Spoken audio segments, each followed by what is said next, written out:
You know what I mean? Do you also think that potentially this could work the other way around, meaning that human beings, since we've been subjected to, at least in the Western world, almost 1700 years of Christianity and so forth, that the reason also why they might want to pick a logo like this or have this message in the logo is that on some level this speaks to our unconscious. So people who are inclined to lean towards the Christian faith, for instance, are actually in some way kind of lured in by these kinds of symbols, and consequently they.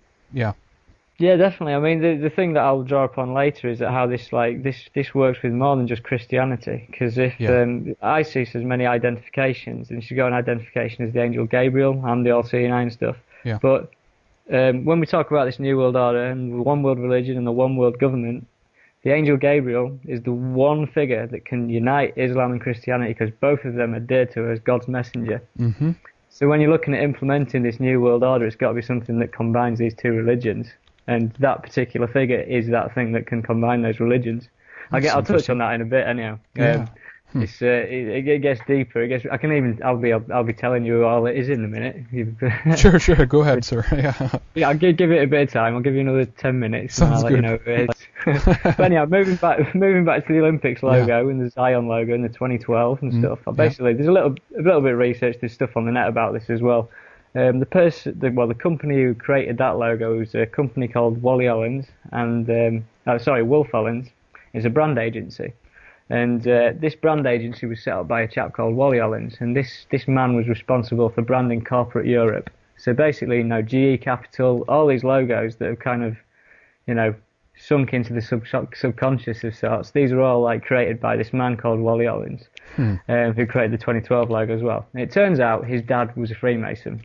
Nice. So the chances are that, there's an interview online where he references his dad trying to get him to be a Freemason. He never actually says whether he is or not, but the chances are it's in the family. And, there's these messages in the logos that this man's produced. It's a Freemasonic branding, company for corporate Europe. Yeah. Wow. Essentially. Really interesting. Sorry, yes, I wanted the name there again. Wally Ollins, is that right? Wally Ollins. Right, yeah. Thank you. Okay. Wallyollins. Perfect, thank you. Right, and so at this point, you've got this connection to Freemasonry with the logo and stuff, and it moves much higher than Freemasonry. That's just like the outside protection for this stuff. I basically loaded up, Google Earth, wanted to have a look at the London site from the air. I wanted to see, what it is that's so special about this place.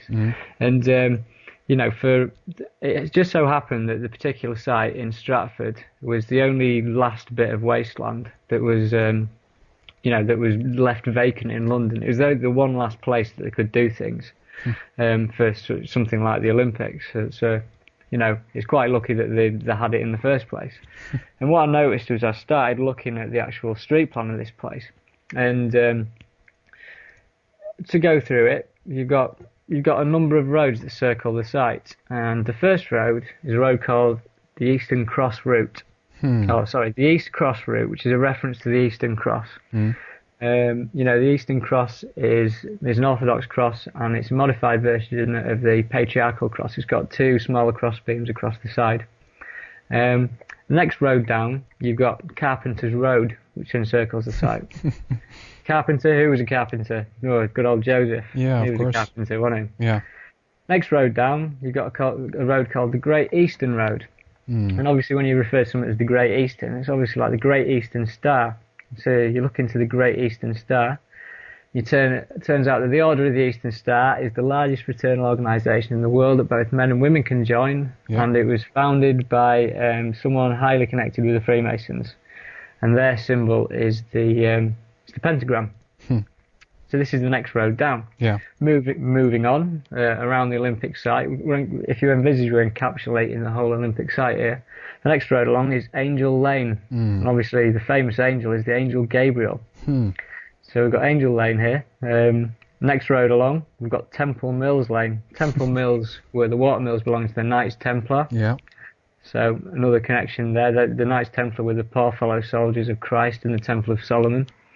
And then encapsulating all of this is Church Road. It's obviously another biblical road name. Yeah. So all the way around the Olympics 2012 site, which you could call Zion if you go with the logo, is biblical road names surrounding the whole site. There's not one road name that's not biblical. So you start looking at that and you think, what the hell is going on? Because this site was supposedly a fluke that they found this, and what we're looking at is something that is clearly quite well planned. So if you move into, like, for instance, there's one road here that's called the East Cross route is called the A12. It's another road name for it. And if I move into, say, for instance, hieroglyphics for a start, hieroglyphics back in the days of ancient Egypt, they were seen as talismans, in that a particular hieroglyphic didn't mean like one letter, like a H. It meant a multitude of emotions. It meant a multitude of meanings. And it basically, it drew in the powers of the stars. That's what a hieroglyph was. It was a talisman. Yeah. It wasn't a direct translation. So, like, for instance, when they do a direct translation of the Rosetta Stone, you can't translate hieroglyphics into H, A's, and Z's and stuff like that. Do you know what I mean? Sure. So basically, if you think of this idea of hieroglyphics as talismans, power of the stars embedded in this symbol, if you want to call it that, and then everyone assumes that the English language moved on from that, and that our letters just meant letters, just to spell words out, and that there weren't symbols at all. But the fact is that if you look into the idea that the power control in Egypt never died out, and they've been endemic to the power structure from the very start, the letters on the English alphabet are just as much hieroglyphs as the hieroglyphics were, the talismans. I agree, so yeah. If you look at the letter A, for instance, you've got a pyramid with a capstone, a capital letter A. Yeah. And then if you look at an S, you've got a snake. And then if you've got like a dollar sign, you've got a snake rising up what could be a kundalini or, a DNA coil, whatever you want to call it. Yeah. But basically, these letters have got meanings behind them. And so this main road that cuts through the Olympics 2012 site, which is called the East Cross Road, is also known as the A12 road. Now, there's hundreds of A roads in Britain. And so what are the chances that of all the roads that cross through it were an A12 road, a Pyramid 12 road? Do you see where I'm coming from with it? Oh, yeah, absolutely. Yeah. Very interesting.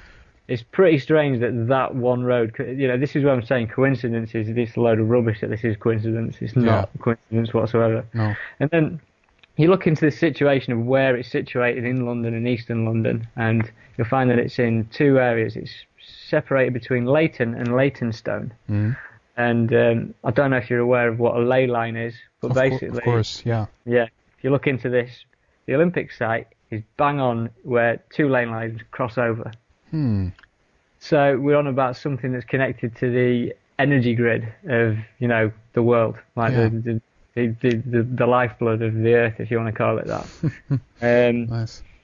Interestingly enough, before when they commenced work on the Olympics 2012 site as well, I mean, I got this information off a chap on a message board, but he basically said that they'd organised a massive rave on the Olympic 2012 site, in which no doubt there's a lot of government-sponsored drugs out there and a lot of energy being given off. If you think about these energy lines, and they're inviting people to have raves on these sites, alongside holding some of the biggest competitions in the world ever, think about what's happening with all that energy. Where is that going?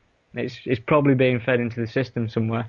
And I think that's I mean, there's a lot of, for instance, as far as UFOs are concerned and stuff like that, if you look into UFO sightings and stuff, a lot of them can be attributed to being near ley lines and stuff. Because obviously a UFO isn't necessarily something that's definitely fixed in our particular 3D world. Something that could be obviously of another dimension of sorts. Yeah. But basically, you've got this Zion street map that's fully biblical in every way. And you then decide, I decided to pick up the Bible. I don't normally pick up the Bible, I'm not that type of person. But basically picked up and went to the book of Mark. And I decided to go to the... chapter 11, verse 11. The old 11:11. Yeah.